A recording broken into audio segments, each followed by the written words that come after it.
ya atau tepung atau bisa juga dalam bentuk selulosa. Jadi biasanya kalau seperti singkong ya, kentang dan sebagainya itu cenderung dalam bentuk tepung ya.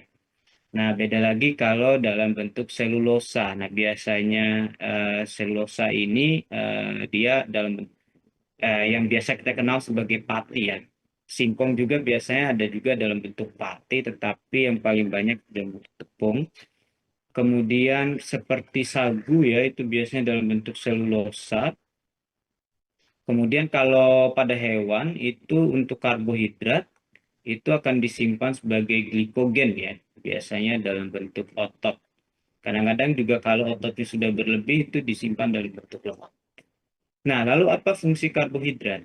Nah, karbohidrat ini dijadikan sebagai sumber energi utama ya dalam proses metabolisme. Jadi eh, pada tanaman untuk setelah mereka melakukan proses fotosintesis dan menghasilkan karbohidrat, teman-teman semua, itu karbohidrat yang dihasilkan itu akan diproses lebih lanjut dalam proses metabolisme. Yang pertama adalah proses glikolisis.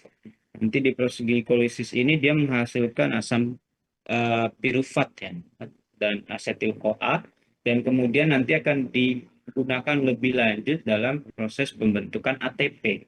Meskipun pada proses glikolisis juga akan menghasilkan ATP, tetapi tidak cukup banyak ya, karena memang produk utamanya itu adalah asetil CoA ya. Nah, nanti asetil CoA inilah yang digunakan untuk proses pada siklus Krebs dan rantai transport elektron yang nanti akan menghasilkan ATP atau jumlah energi yang lebih banyak. Nah, yang kedua, karbohidrat ini berfungsi sebagai material struktur ya. Contohnya untuk selulosa itu biasanya dipakai pada proses pembentukan dinding sel ya. Nah, tidak hanya pada tanaman ya, pada bakteri, pada hewan, beberapa hewan seperti serangga juga menggunakan selulosa ya sebagai dinding selnya. Kemudian sebagai molecular recognition, biasanya untuk karbohidrat ini memang menjadi penanda materi genetik ya, karena memang karbohidrat ini juga terlibat pada proses penyusunan DNA maupun RNA pada makhluk hidup, baik itu tanaman, hewan maupun manusia. Nah, lalu apa itu karbohidrat, teman-teman semua? Jadi secara definisi karbohidrat itu adalah polihidroksi ya, di mana pada strukturnya itu memiliki gugus aldehid ataupun keton. Jadi makanya biasanya disebut sebagai polihidroksialdehid atau polihidroksi keton.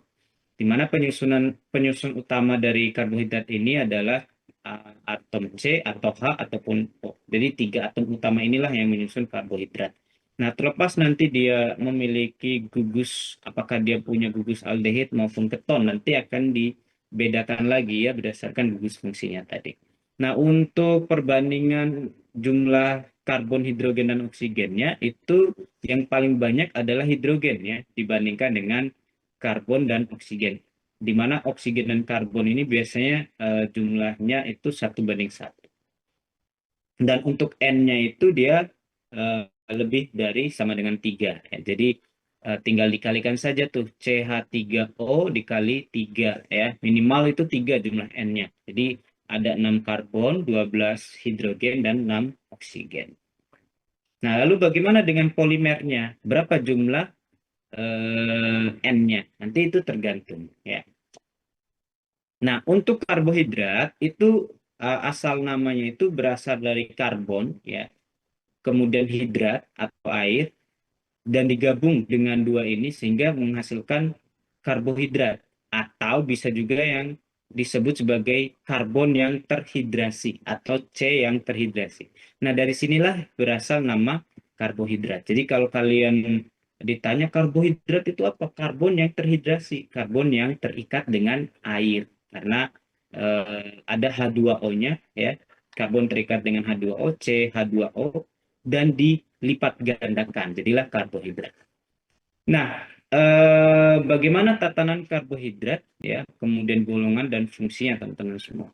Ini ada hanya salah satu ilustrasi saja ya, bagaimana tanaman apa saja yang menghasilkan karbohidrat. Ya, ada padi, ya. Padi ini adalah sumber utama karbohidrat yang menjadi makanan pokok beberapa masyarakat di beberapa negara, ya, salah satunya Indonesia dan beberapa negara ASEAN. Kemudian ada ubi, ya. Di ubi ini juga cukup banyak karbohidrat. Kemudian ada juga di kentang, ya teman-teman semua yang sebelah kiri ini adalah salah satu beberapa tanaman yang menghasilkan karbohidrat cukup banyak, ya. Jadi teman-teman semua, kalian itu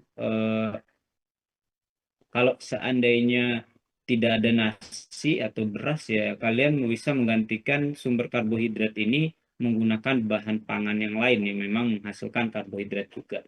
Contohnya seperti ubi. Jadi ubi itu cukup, ya, atau kentang. Jadi kalian itu tidak harus makan nasi ya sebenarnya. Tetapi ya namanya juga Indonesia, ya, biasanya em, kalau belum makan nasi mereka menyebutnya belum makan, ya. Padahal mah makan apa aja yang penting ada karbohidratnya itu sudah termasuk makan. Jadi inilah yang membedakan antara negara-negara Asia, ASEAN khususnya, ya. ASEAN itu Indonesia, Kamboja, Malaysia dan teman-temannya dengan negara-negara Eropa, ya. Jadi orang-orang Eropa itu tidak makan karbohidrat, tidak makan nasi, ya. Nasi itu bukan menjadi makanan pokok mereka, melainkan sumber karbohidratnya dari mana? Mereka sumber karbohidratnya selain nasi. Jadi misalnya seperti gandum, ya, mereka banyak makan roti, itu udah cukup jadi karbohidrat. Tetapi porsi karbohidrat dari orang-orang Eropa itu tidak sebanyak porsi karbohidrat orang Indonesia ataupun ASEAN lainnya. Mereka lebih banyak mengkonsumsi protein dibandingkan dengan karbohidrat, ya. Makanya tuh tinggi badan orang ASEAN dengan orang-orang Eropa itu beda, ya. Mana orang-orang Eropa dan Amerika itu lebih cenderung tinggi dibandingkan dengan orang ASEAN karena asupan proteinnya lebih banyak dibandingkan dengan karbohidrat. Kalau kita di Indonesia khususnya, ya, malah kita itu harus karbohidratnya banyak ketimbang protein. Nah, itu yang di ilmu gizi itu berbeda, ya. Jadi tidak seimbang. Harusnya kan pola makannya itu harus seimbang antara protein dengan karbohidrat. Bahkan lebih bagusnya itu proteinnya harus lebih banyak dibandingkan dengan karbohidrat.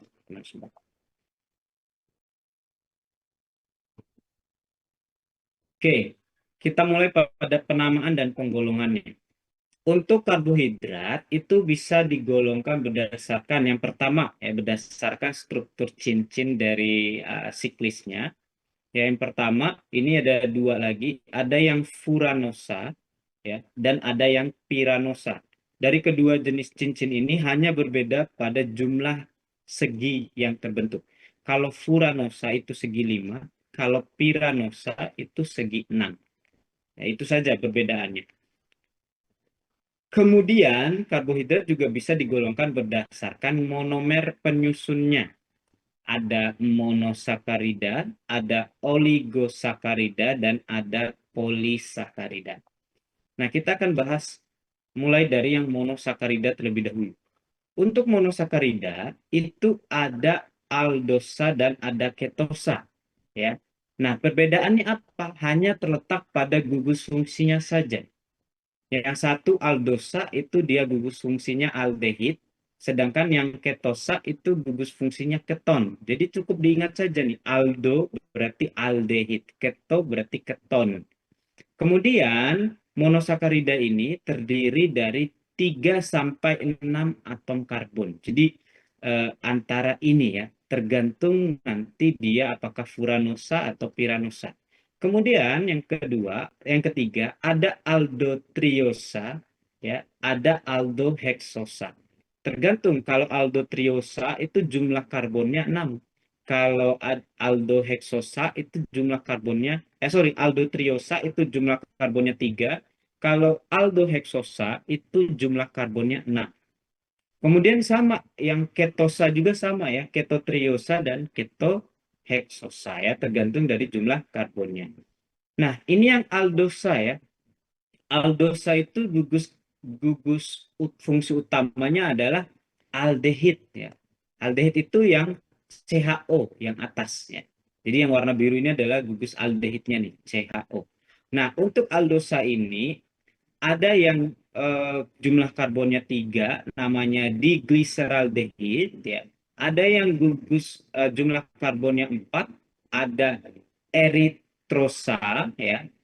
Atau yang gugus jumlah karbonnya 4, tapi bentukannya ini ya, posisi OH di karbon nomor 2-nya itu berbeda ya di sebelah kiri. Itu namanya treosa ya. Jadi tergantung dari jumlah karbonnya itu biar eritrosa, ada yang D-treosa, kemudian kalau 5 itu ada ribosa, ada arabinosa, ada siloxa, dan ada lixosa. Kalau nanti yang jumlah karbonnya 6 itu ada alosa, altrosa, glukosa, manosa, gulosa, idosa, galaktosa, dan talosa. Itu sebenarnya eh, kalau kalian bilang gula itu cuma ada glukosa itu salah ya. Jadi gula itu cukup banyak ya. Ada alosa, ada trosa, ada manosa, ya, ada gulosa, ada idosa, galaktosa, dan talosa. Gula itu adalah yang aldosa ya, yang memang jumlah karbonnya. Nah, kemudian ada ketosa. Ketosa ini gugus fungsinya adalah keton ya. Jadi yang warna biru ini adalah gugus keton ya. C rangkap 2O, kemudian alkil ya. Nah, yang kalau karbonnya 3 itu dihidroksiaseton namanya. Kemudian kalau yang karbonnya 4 ada eritrulosa, kemudian yang karbonnya 5 ada ribulosa dan silulosa.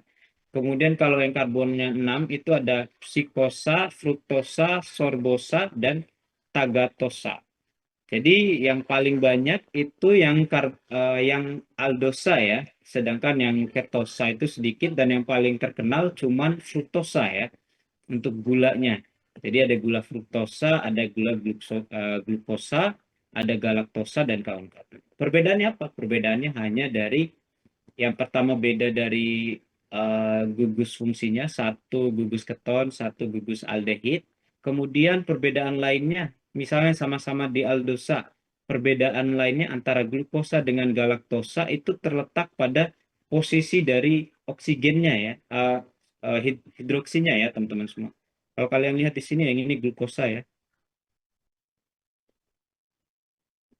Jadi penomorannya itu untuk nomor karbonnya itu dimulai dari gugus fungsinya ya. Jadi aldehid ini karbon nomor 1, kemudian ke bawah. Jadi ini nomor 1. Kemudian kalau kalian perhatikan dengan yang galaktosa ini, ya perbedaannya terletak pada atom karbon nomor 4 ya teman-teman semua. Dan atom karbon nomor 2, ya ini berbeda nih ya. Jadi kalau di galaktosa ini, sorry, atom karbon bukan di nomor 2 ya.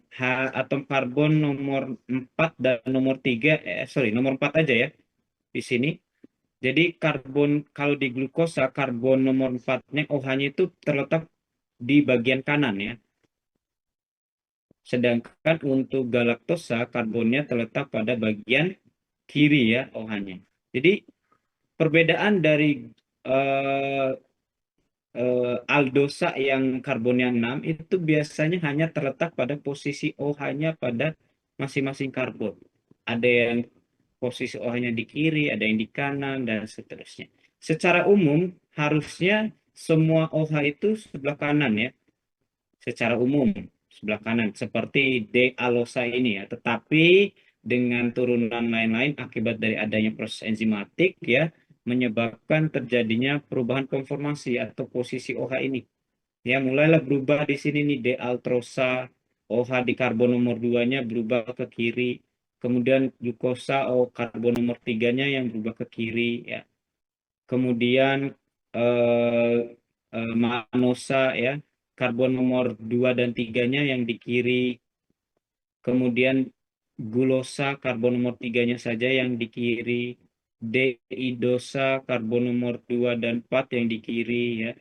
Sedangkan galaktosa karbon nomor 3 dan nomor 4 yang di kiri. Beta itu semua karbonnya. Jadi hanya itu saja perbedaannya ya teman-teman semua. Jadi harus jeli melihat konfigurasi dari aldosa maupun ketosa ya. Nah, begitu juga dengan ketosa ya. Ketosa itu sama dengan aldosa juga ya teman-teman semua. Pembedanya hanyalah dari posisi OH-nya ini ya. Posisi OH ya semuanya umumnya harusnya sebelah kanan, tetapi ada yang berubah jadi kiri jadi fruktosa ya. Kemudian ini juga jadi sorbosa dan tagatosa ya. Sedangkan ini gugus ketonnya. Jadi pembeda utama antara aldosa dengan ketosa itu dari gugus fungsinya. Kalau ketosa cirinya itu ada ikatan rangkap dua pada strukturnya ya. Nih, pada atom karbon nomor 2 ya, teman-teman semua. Sedangkan kalau kalau aldosa itu dia tidak punya ikatan rangkap ya. Jadi dia langsung CHO pada gugus fungsinya langsung pada karbon nomor 1 ya, dalam bentuk CHO seperti ini.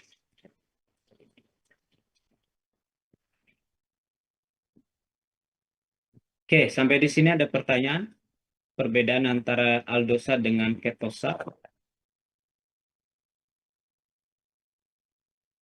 Ada pertanyaan, teman-teman?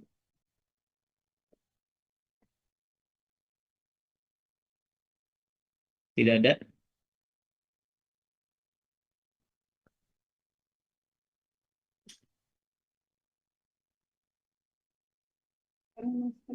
Oke, kalau tidak ada kita lanjut. Pak, maaf Pak. Zoom hari ini udah direkam belum ya Pak tadi? Oh iya, belum ya di awal. Saya lupa lagi dari tengah. Gak apa-apa ya, nanti kita rekam di pertemuan berikutnya. Tolong diingatkan saya juga ya. Baik, Pak. Oke, aman ya. Jadi ada si Rahma yang record, jadi nanti minta ke Rahma ya. Oke, Baik. kita lanjut. Nah, kita bahas triosa ya, satu-satu. Tadi kan ada yang 3 sampai 6 ya. Kita bahas yang monosakarida yang berkarbon 3 terlebih dahulu, teman-teman semua. Nah, untuk triosa ini dia biasanya masuk pada monosakarida paling kecil ya. Jadi dia karbonnya cuma 3, terlepas dia itu di ketosa maupun di aldosa ya. Perbedaannya hanya pada gugus ketonnya saja. Oh iya, perbedaan antara gugus keton dan aldehid yang paling jelas terlihat di sini ya. Kalau gugus aldehid itu ikatan rangkapnya pada karbon nomor 1 ya, teman-teman semua, COH. Sedangkan kalau keton itu ikatan rangkapnya pada karbon nomor 2. Di sini sudah ditandai dengan warna merah ya. Jadi yang kiri ini adalah aldehid ya, masuk dalam glyceraldehid nama senyawanya. Yang kanan ini adalah ketotriosa atau dihidroksiaseton. Ya, kalian bisa memperhatikan di sini ya. Kalau aldehid itu ikatan rangkapnya ya, C rangkap 2O-nya itu langsung pada karbon nomor 1 ya, yang paling atas. Sedangkan kalau di ketosa itu C rangkap 2O-nya itu terletak pada pada karbon nomor 2 ya. Jadi eh, CH2OH dulu baru C rangkap 2O terus baru diikuti dengan karbon-karbon yang lain. Ya, jadi seperti itu. Hanya dari sana saja perbedaannya ya teman-teman semua. Dan untuk akhirannya itu biasanya selalu diakhiri dengan kalimat osa ya, baik itu di aldosa maupun di ketosa. Jadi contohnya glyceraldehid ini ya biasanya kita sebut sebagai aldotriosa. Kemudian kalau yang dihidroksiaseton ini kita sebutnya sebagai ketotriosa. Jadi misalnya kalau karbonnya 4 ya tinggal kita ganti saja nanti ya. Kalau karbonnya 5 kita ganti saja. Jadi misalnya aldopentosa. Jadi misalnya ketopentosa misalnya. Jadi akhirannya selalu osa ya untuk senyawa sakarida. Jadi terlepas dari dia monosakarida atau disakarida dan sebagainya, pasti akhirannya selalu osa ya. Nah, untuk glyceraldehyde dan dihidroksiaseton ataupun ketotriosa tadi itu masuk dalam tautomer ya. Jadi biasanya digunakan sebagai apa ya, senyawa awal untuk membentuk senyawa-senyawa lain. Nah, kemudian ada enantiomernya nih teman-teman semua. Kalau enantiomer ini dia maksudnya adalah bagaimana posisi dari atom-atomnya itu eh, berlokasi ya. Ada yang berlokasi di sebelah kiri ya, ada yang berlokasi di sebelah kanan.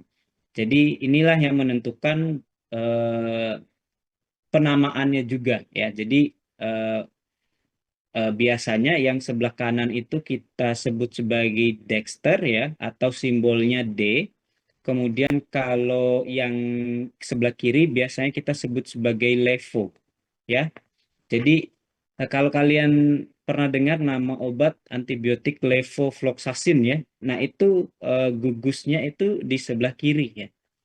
Kalau dextro atau dexter itu di sebelah kanan. Jadi misalnya nih ada glyceraldehyde ya atau aldoteriosa, gugus OH-nya ini kalau dia di sebelah kanan namanya itu jadi D-glyceraldehyde ya. Kalau dia di sebelah kiri gugus OH-nya jadi L-glyceraldehyde ya. Jadi seperti itu teman-teman semua. Jadi ibarat kata kalau dilihat di cermin ya, jadi berkebalikan ya, yang kiri jadi kanan, kanan jadi kiri. Ini yang disebut sebagai enantiomer. Nah, enantiomer ini sangat penting di bidang farmasian, teman-teman semua. Kenapa menjadi penting? Karena ini akan berhubungan dengan bagaimana cara ataupun posisi senyawa itu dalam menempati eh, reseptor dari suatu penyakit yang ada di dalam tubuh. Jadi misalnya nih, oh ternyata reseptor eh, untuk sekresi insulin misalnya, reseptornya itu harusnya dia gugus OH-nya itu cocok di sebelah kanan. Nah, tetapi pada saat senyawa enantiomernya yang tadi yang harusnya D, ternyata yang kita minum itu adalah yang L, maka proses pendudukan reseptor oleh senyawa itu menjadi tidak pas. Akibatnya apa? Akibatnya efek biologisnya juga menjadi berkurang atau bahkan tidak menimbulkan efek biologis sama sekali.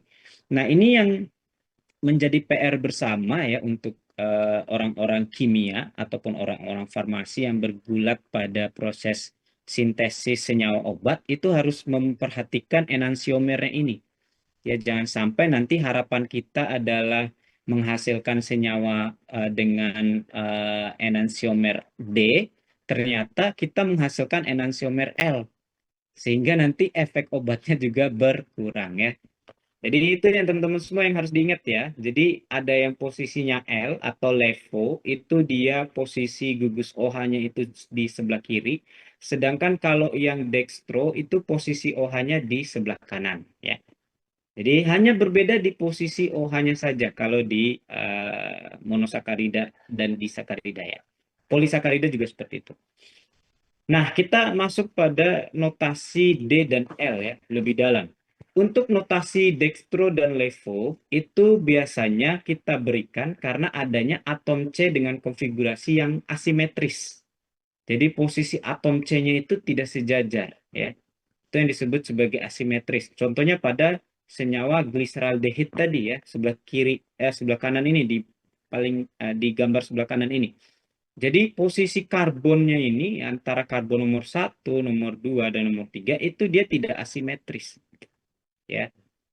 Nah, jangan kalian lihat bahwa garis putus-putus dan garis tebal hitam ini dia tidak memiliki makna ya. Jadi biasanya ada memiliki maknanya nih. Jadi ada yang bentuknya ke depan, ada yang posisinya ke belakang. Nah, karena ada yang ketidakasimetrisan ini, karena ketidaksimetrisan inilah yang menyebabkan adanya perbedaan posisi. Ada yang satunya posisinya sebelah kiri, ada yang posisinya sebelah kanan. Nah, itulah muncul dextro dan levo tadi ya. Nah, untuk penampilan dalam bentuk gambar itu biasanya yang paling banyak dituliskan itu dalam bentuk proyeksi Fisher seperti yang digambar bawah. Tetapi untuk posisi Fisher ini kadang-kadang tidak bisa membedakan ya mana yang posisinya di depan, mana yang posisinya di belakang. Ya, oleh karena itu dituliskanlah seperti proyeksi yang di atas ini ya, yang garis hitam ini ya, biasanya yang berada di depan ya, yang garis putus-putus ini yang ada di belakang, teman-teman semua. Nah, bagaimana struktur kimia dari gula? Gula itu yang biasa kita kenal itu adalah glukosa ya. Nah, glukosa yang paling umum itu bentuknya ada dua juga, teman-teman semua. Ada yang D-glukosa, ada yang L-glukosa. Nah, perbedaannya dari mana? Perbedaannya itu terletak pada atom karbon nomor nomor 5 ya, teman-teman semua. Jadi kalau yang D itu gugus OH-nya pada karbon nomor 5 itu berada di sebelah kanan. Sedangkan kalau yang levoglukosa itu gugus OH-nya terletak pada sebelah kiri pada karbon nomor 5. Nah, biasanya untuk posisi asimetris ini untuk D dan L memang eh, ditentukan pada atom karbon terjauhnya ya, di mana atom karbon terjauh dari glukosa ini adalah karbon nomor 5 ya.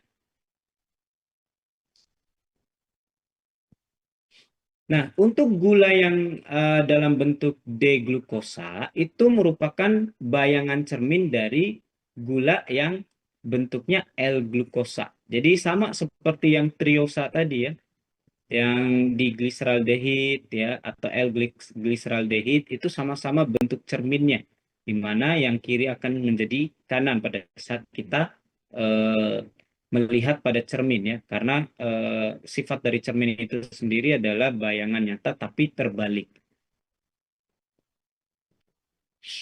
Jadi memang untuk yang D dan L ini namanya akan tetap sama, sama-sama glukosa. Yang membedakannya hanyalah notasi D dan L-nya. Yang satu dextro, yang satu levo. Ya.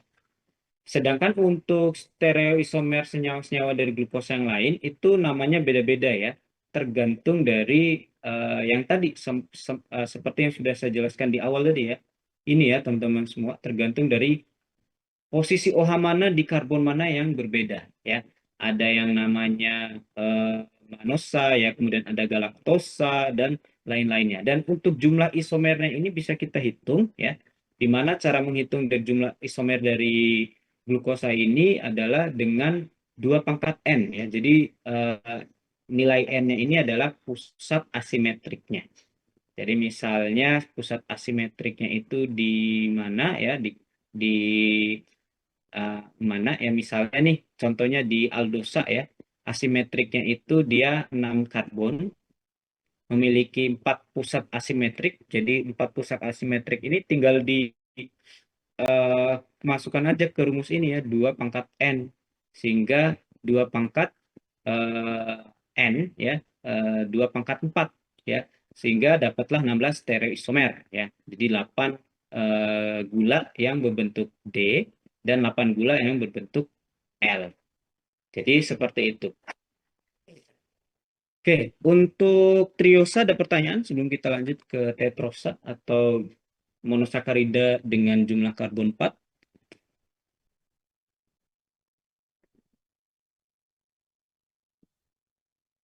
Oke, tidak ada, kita lanjut tetrosa. Nah, untuk tetrosa ini rumus empirisnya itu dia CH2O dengan jumlah N-nya 4, jadi tinggal dikali saja. C-nya 4 ya, berarti hidrogennya 8 dan O-nya 4. Nah, untuk tetrosa ini ada dua ya, ada yang aldotetrosa dan ada juga ketotetrosa ya teman-teman semua. Nah, khusus untuk aldotetrosa itu dia memiliki 2 karbon kiral ya, sehingga nanti kalau 2 karbon kiral ini atau asimetrik maka nanti jumlah stereoisomernya itu ada 4 ya, karena 2 pangkat 2 ya.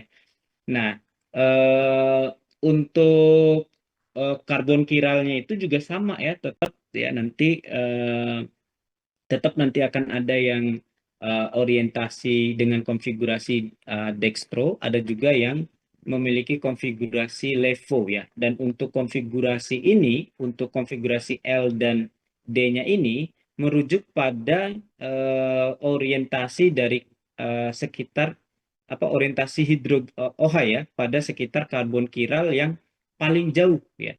Jadi sama yang paling jauh juga dalam hal ini adalah karbon ketiganya ya di sini. Jadi di sini di karbon nomor 3 inilah yang kita lihat apakah dia bentuknya D atau bentuknya L. Ya, teman-teman semua. Jadi untuk yang tetrosa ini ada treosa, D treosa, ada L treosa, kemudian ada D eritrosa dan L eritrosa ya teman-teman semua. Kemudian ada dia stereoisomer ya dari aldotetrosa tadi ya. Jadi untuk aldotetrosa ini dia punya dia stereoisomer di mana nanti untuk senyawa-senyawa tetrosa dengan orientasi gugus-gugus yang berbeda pada karbon nomor 2 itu kita beri nama yang berbeda ya, yaitu ada treosa dan eritrosa. Dan untuk treosa dan eritrosa ini dia memiliki dua isomer lagi tadi ya, yang satu D, satu L. Makanya tadi ada 4. Nah, tetapi di sisi lain untuk eritrosa dan treosa ini dia termasuk stereoisomer dari aldotetrosa, namun dia bukan enantiomer ya. Jadi enantiomer itu dia bukan bayangan cermin dari masing-masingnya. Jadi ibarat kata si eritrosa ini dia bukan enantiomer dari treosa. Dan begitu juga treosa, bukan enantiomer dari tetrosa. Kenapa bukan enantiomer dari masing-masing senyawa? Ada yang bisa jawab, teman-teman semua? Kalau kalian lihat di gugus gambar yang ada di depan,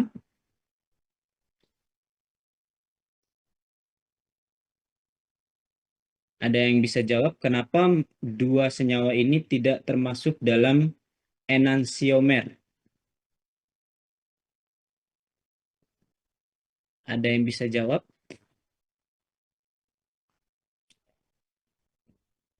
Yang harus diingat enantiomer itu adalah bayangan cermin ya, teman-teman semua.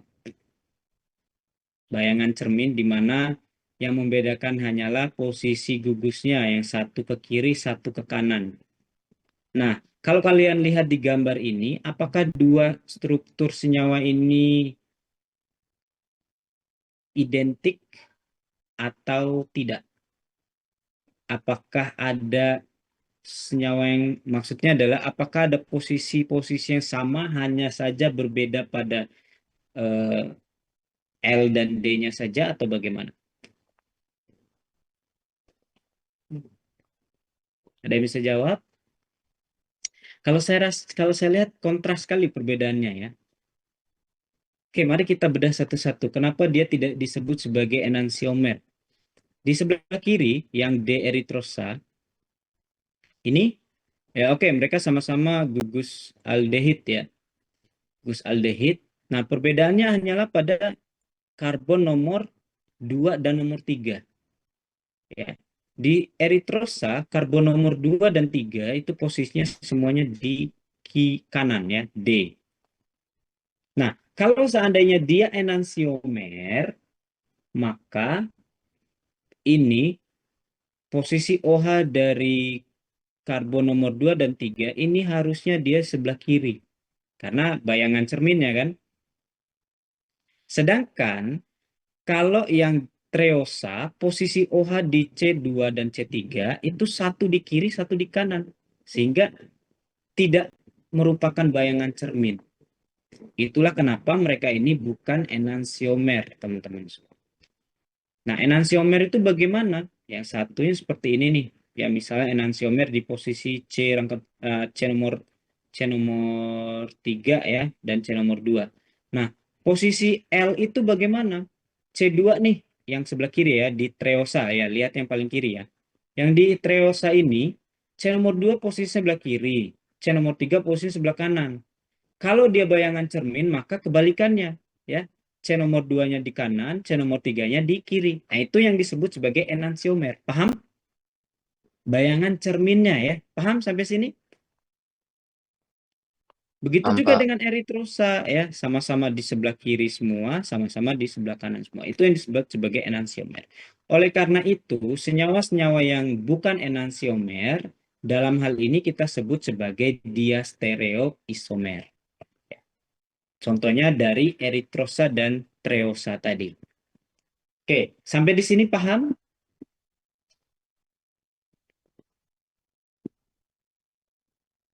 Paham sampai di sini, teman-teman?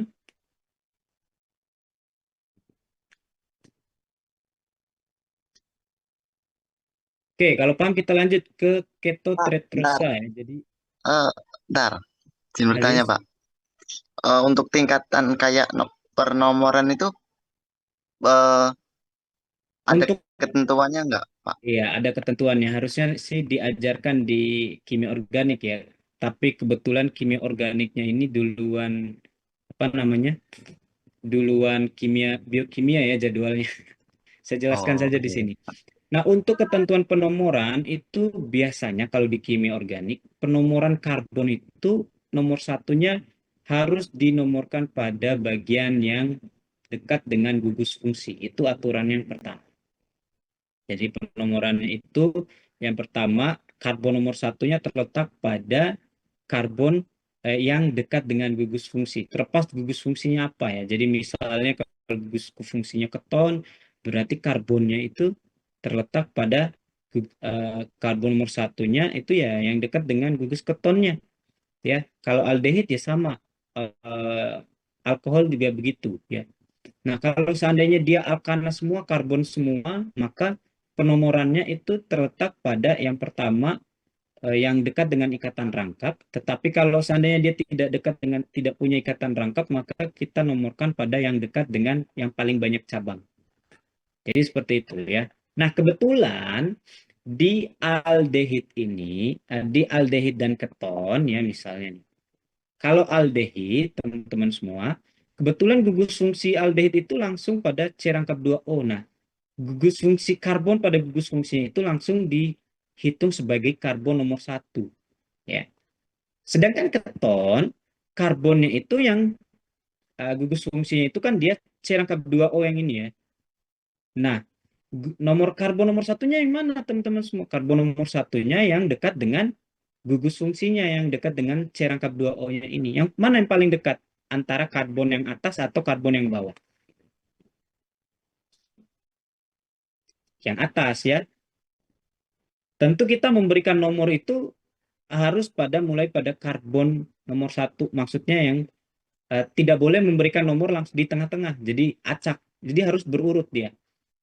Jadi misalnya kalau misalnya dia paling dekat yang paling atas, berarti nomor satu yang paling atas. Satu, dua, tiga, empat, sampai bawah. Nah kalau seandainya nih, misal kalau kita memberikan nomor mulai dari karbon yang di bawah ini, nomor 4 nih, dirubah jadi nomor satu, itu kan jadi gugus fungsinya terletak pada karbon nomor 3, itu cukup jauh. Jadi itu menyalahi kaidah penulisan penomoran karbon. Ya, jadi tetap yang paling nomor satu adalah karbon yang dekat dengan gugus fungsi. Makanya di sini karbon nomor satunya yang paling atas, ya. Nomor duanya adalah yang gugus fungsi cerangkap 2O-nya. Begitu seterusnya. Paham sampai situ, Aziz? Baik, Pak. Terima kasih. Sama dengan yang lain-lain ya. Misalnya yang ini nomor satunya yang mana kira-kira karbonnya? Yang atas itu, Pak, yang C. Iya, yang paling atas, yang cerangkap 2O ini ya. Kalau yang ini, Yang itu tetap nggak sih, Pak? Yang apa CHO, Pak? CHO ya. Kenapa CHO? Kenapa nggak CH2OH? Yang mana Itu gugus perat fungsinya kira-kira? apa ya? Dasarnya nggak sih, Pak, yang atas tuh? Gugus fungsinya yang mana kira-kira? CHO apa CH2OH? CHO. CHO ya, makanya yang atas ini yang nomor satu, tengahnya nomor dua, bawahnya nomor tiga ya. Sama, yang ini juga begitu ya teman-teman semua. Oke, kira-kira yang sebelah kanan ini yang dihidroksiaseton ini karbon nomor satunya yang mana? Yang atas apa yang bawah? Yang atas nggak sih Pak? Kalau yang bawah gimana? Kalau yang bawah, ah, apa sih? Apa ya? Gimana, Aziz? Apakah karbon yang bawah bisa nomor satu atau nggak bisa atau harus yang atas? Kalau biar urut dari atas nggak sih Pak? Kayak apa ya? Kenapa ya? Kira-kira bisa apa nggak? Yang lain bisa jawab? Bisa mungkin Pak kalau misalnya cabang atasnya masih ada satu C lagi. Jadi bawah ke atas. Jadi menurut Tapi Aziz, kalau cabangnya sama seperti ini tidak bisa, harus ya mulai dari harus atas. urus dari atas. Tapi kalau lebih misalnya eh, mungkin dari bawah ke atas. Ada Mungkin jawaban lain? menurutku sih Pak. Ah, Itu nggak menurut tahu nih. Aziz ya. Ada jawaban lain? Ada yang mau berpendapat?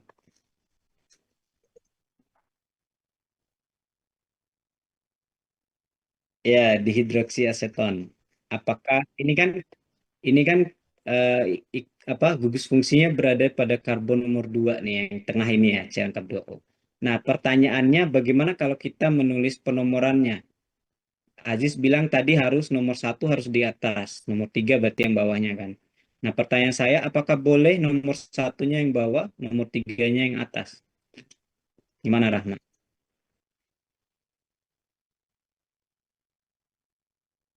Iya, jadi jawabannya boleh apa enggak? Boleh. Boleh Jawabannya kayaknya. boleh ya, Aziz ya. Terlepas dia atas sama Boleh, Pak. bawah, karena penomoran kalau posisinya seperti ini, dia tidak akan merubah posisi dari gugus fungsinya. C. Gugus fungsinya akan tetap di karbon nomor 2 ya. Terlepas dia dari atas atau bawahnya sama saja, mau kiri ke kanan sama saja. Pokoknya mana yang paling dekat dengan gugus fungsi itu nomor satu. Nah, dalam kasus seperti ini, artinya mau ditulis dari bawah boleh, mau ditulis dari atas juga boleh. Karena sama-sama untuk gugus fungsinya akan tetap berada pada karbon nomor 2. Paham ya? Beda halnya kalau yang kiri nih, kita tulis nomor satunya yang di bawah. Gugus fungsinya jadi karbon nomor 3 kan? Berarti itu salah. Jadi kalau posisinya di kanan ini boleh seperti itu. Paham ya Aziz ya? Yang lain paham juga ya? Seperti itu ya. Baik, baik, Pak. Oke, ada pertanyaan lain? Sebelum kita lanjut ke tetrosa. Sudah tetrosa tadi ya? Ketotetrosa ya. Ada pertanyaan lain? Kita sampai jam berapa? Setengah tiga ya? Tinggal 10 menit lagi kita selesaikan yang ketotetrosa ini ya teman-teman. Oke, kita lanjut. Nah, tadi kita sudah bahas aldotetrosa. Sekarang kita bahas ketotetrosa ya. Monosakarida dengan gugus keton tetapi berkarbohidrat. Nah, untuk penamaan ketotetrosa ini biasanya kita peroleh dari bentuk aldosa, tetapi kita tambahkan sisipan ul pada namanya.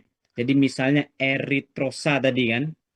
Tadi kan kalau aldosa ya, itu namanya eritrosa. Nah, kita tambahkan ul sebelum akhiran osanya tadi. Jadi dari eritrosa jadi eritrulosa. Paham? Jadi dari eritrosa, sebelum akhiran osa, kita tambahkan ul. Jadi eritrulosa. Paham? Jadi ada D eritrulosa sama L eritrulosa ya. Dan untuk eritrulosa itu biasanya hanya memiliki satu karbon kiral saja ya. Yang mana? Yaitu yang karbon 4 ya. Dari yang sorry, yang 3 ya, posisi terjauhnya. Makanya posisi enantiomernya itu D dan L itu hanya dilihat dari OH pada karbon tiganya saja ya. Jadi apakah dia posisinya di kanan atau di kiri ya. Itu saja bedanya teman-teman semua. Nah, kemudian ada pentosa ya. Kebetulan masih ada waktu ya, kita lanjut dulu. Kemudian pentosa. Kalau pentosa ini karbonnya ada 5 ya. Nah, biasanya rumus empirisnya jadi CH2O ya dikali dengan 5. Jadi C-nya 5 hanya 10, O-nya 5. Nah, di pentosa itu sama, ada aldopentosa, ada aldoketosa ya. Berbeda hanya di gugus ketonnya dan aldehidnya saja. Kalau aldopentosa itu dia gugusnya aldehid. Nah, khusus untuk aldopentosa itu dia memiliki 3 karbon kiral. Ya, jadi 3 karbon kiral sehingga dari 3 karbon kiral ini kita masukkan ke rumus 2 pangkat N tadi, maka jumlah stereoisomernya itu ada 8. Jadi ada 4 pasang enantiomer, teman-teman semua. Jadi yang pertama ada ribosa ya, kemudian ada arabinosa, ada silosa dan lixosa. Nah, Pak itu kan baru 4. 4 yang lainnya mana? 4 yang lainnya adalah posisi L-nya ya. D atau L ribosa, L arabinosa, L silosa dan L lixosa. Jadi yang perlu diingat hanyalah nama-namanya saja, ribosa, arabinosa, silosa, dan lisosa. Jadi nanti bentuknya masing-masing 2, ada yang L dan ada yang D. Nah, itu gampangnya, cara gampang untuk mengingatnya ya. Nah, yang pertama kalau ribosa itu posisi OH-nya semua di kanan ya, di karbon 2, 3, dan 4-nya. Sedangkan kalau arabinosa bedanya OH karbon nomor 1 dia di kiri, sedangkan sisanya di kanan. Kalau silosa itu yang di kiri hanyalah karbon nomor 3, sisanya di kanan. Kalau lixosa yang di kanan hanya karbon nomor 4 ya, sisanya di kiri, 1 dan 2 itu di kiri. Jadi perhatikan posisi OH-nya saja ya teman-teman semua. Paham? Oke. Kemudian ada ketopentosa ya. Kalau ketopentosa ini karbonnya 5 tapi gugus fungsinya adalah keton. Ingat kalau gugus fungsi keton dia gugus fungsinya selalu di karbon nomor 2 ya. Nah, karbon nomor 1 pasti selalu yang dekat dengan gugus fungsinya, yaitu yang atas ya. Kalau misalnya kita pindah gugus C rangkap 2-nya ke bawah, berarti nomor 1-nya karbonnya nomor yang bawah ini ya. Jadi tinggal dibalik saja. Nah, untuk ketopentosa itu ada 2, ada ribulosa dan silulosa. Sama, penamaannya hanya penambahan ul pada nama yang aldosa tadi. Misalnya ribosa jadi ribulosa. Silosa jadi silulosa ya. Paham? Paham ya? Hanya berbeda pada posisi OH-nya saja ya. Jadi OH-nya kalau ribulosa itu semua di kanan, kalau silulosa itu di kanan dan di kiri. Paham? Sampai di sini ada pertanyaan? Sampai di sini ada pertanyaan?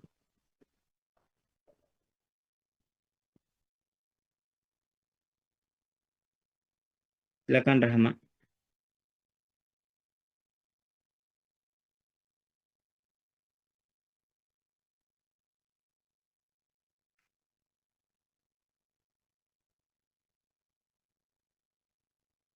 Betul.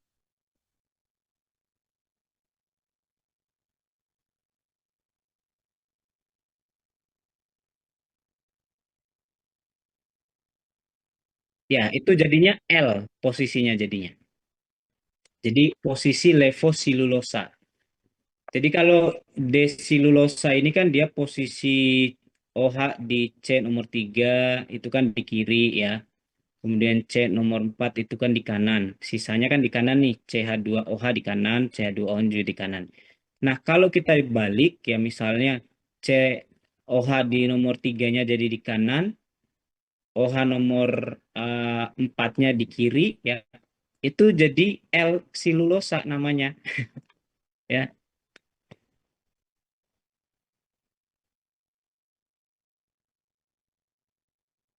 Oh, nggak bisa. Harus berubah semua ya. Iya, nggak bisa. Oke, ada lagi yang lain?